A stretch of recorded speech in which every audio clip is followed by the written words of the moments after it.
Hi everybody, Dr. Riggleman here, and today I want to talk to you about why can I not sleep.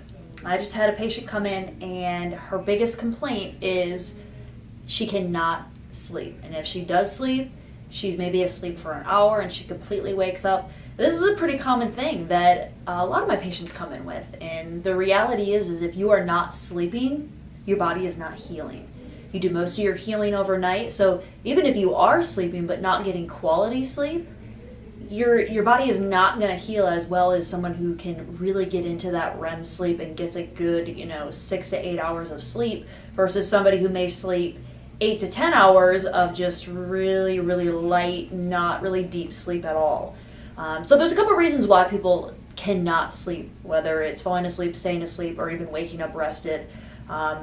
First and foremost is the adrenals are the number one thing that controls the sleep-wake cycle. So if your adrenals are off, whether you're producing too much cortisol or you may not be producing cortisol at all and producing epinephrine in response.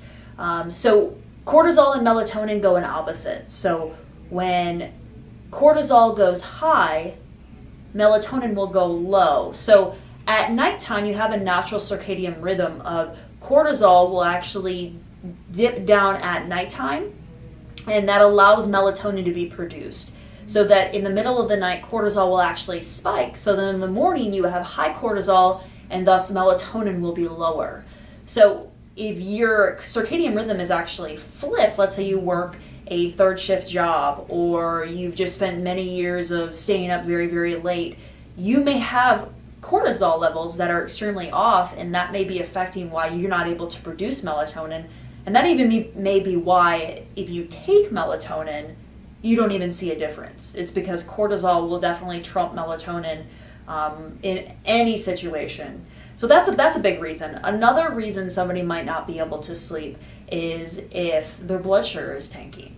Because the reality is that if your blood sugar is going too low, your body wants to mobilize sugar. So it will actually produce epinephrine, which epinephrine is your stress gland hormone. It will fight or flight. So it's, a bear walks into a room, you're going to produce a ton of epinephrine.